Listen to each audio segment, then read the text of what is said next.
कनस्रि बसुमतारीनि देहा फाहामथायनि थाखाय नखरा दासान्दि गोबां रांनि आंखालाव गोग्लैदों। नंगौ, सुबुङा सुबुंनि थाखायल'। नोंथांनि एसे मददानो सोरनिबा जिउ आरो नखर संसाराव गोजोन खुसि लाबोफिननो हागौ। सनितपुर जिल्लानि बेलस्रि ओनसोलनि गरमारा सेसाबिल गामिनि करण बसुमतारीनि अनसुलि बिसि मुङा कनस्रि बसुमतारी। बिथाङा थांनाय 1 बोसोरनिफ्रायनो फाइलेस केन्सार बेरामजों भुगिनांना दं। खुनुरुखुमै बिसि फिसाखौ फालांगि मावनानै नखर खुंबोनाय करण बसुमतारीया दायो गावनि जा एसे रां रुफा दंमोन बेखौबो बेराम नायनायाव बाहायजोब्बाय।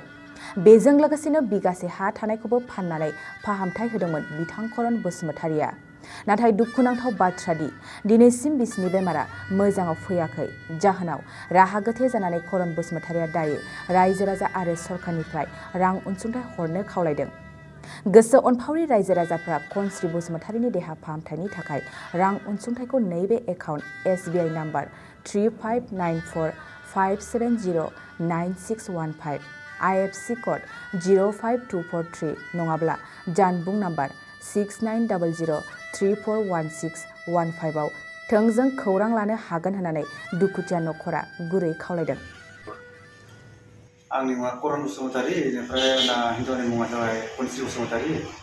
गामिया जायगाया बेलस्रि, ओमफ्राय गामिया सेसाबिल, गरमारा सेसाबिल। ओमफ्राय बिदिनो 2020 आव साइकेल सलाय लकडाउनखाय बेफार मावबाय थायोमोन।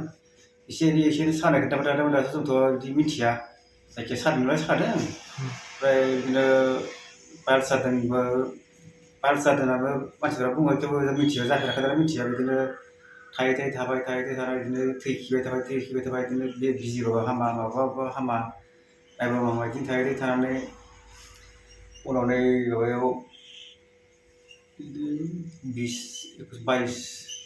22 नामा बेयाव माबाया आरो नायनानै मेडिकेलाव मा होनो तेजपुर टाइम्स मेडिकेलाव नायनायाव बेयाव खिथु मिसिन सोना नायनायाव रिपर्टखौ मोनबाय आरो पाइल्स केन्सार जादों होननानै। ओमफ्राय बिदिनो जेरावबो नायदों हमना मोना। सिगांसिम बेलेगाव नायग्रोदोंमोन, नायनायाव हमना मोनासै। ओमफ्राय उनाव लास्टआव बे टाइम्स मेडिकेलाव हमना मोनबाय। दायो पाइल्स केन्सार होनदों। दा बिदिनो थाखा फैसा गैया, नायनानै सिगां हरनाय रिपर्टखौ मोनैयावनो नायनानै बे पेसेन्ट जोबजुबबाय। ओमफ्राय सिगां हा दंमोन, हायाबो ओरै हादानाव दंमोन। बे दैनि थाखायनो बेखौबो फानना फैनांबाय। फैनानै बेलस्रियाव हा बिगासे लादोंमोन। दा बेखौबो नायै जोबजुबनाय लास्टआव नै दा बे हाखौबो फाननो गोनां जाबाय आरो। दा बे BTC सरकार आरो आसाम सरकारनिफ्राय एसे अनसुंथाइ मोनोबा हामगौमोन। जेबो गैला, रायजो राजाफोरनिफ्रायबो बिदिनो एसे अननानै बेमार आजारनि थाखाय नायबाबो हामला, फैसाबो गैला। सोरबाफोर एसे अननानै हरोब्ला मोजां, आंनिफ्राय खावलायनाय थाङो आरो।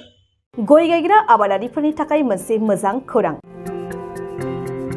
थाफा नार्सारियाव मोननो हागोन जाखांफु लाइमोनफोरजों बानायजानाय हाजो आरो हायेनावबो गायजानाय अर्गेनिक गय फुलि। थाफा नार्सारियाव अर्गेनिक आदबजों बानायजानाय मोजाङैनो खिलिखांनाय गासै 20,000सो गेरेमसा गय फुलिफोर दं। बारा नङा, फांसेयाव 60 रां होनानैनो नोंथांमोना गय फुलिखौ बायना लांनो हागोन।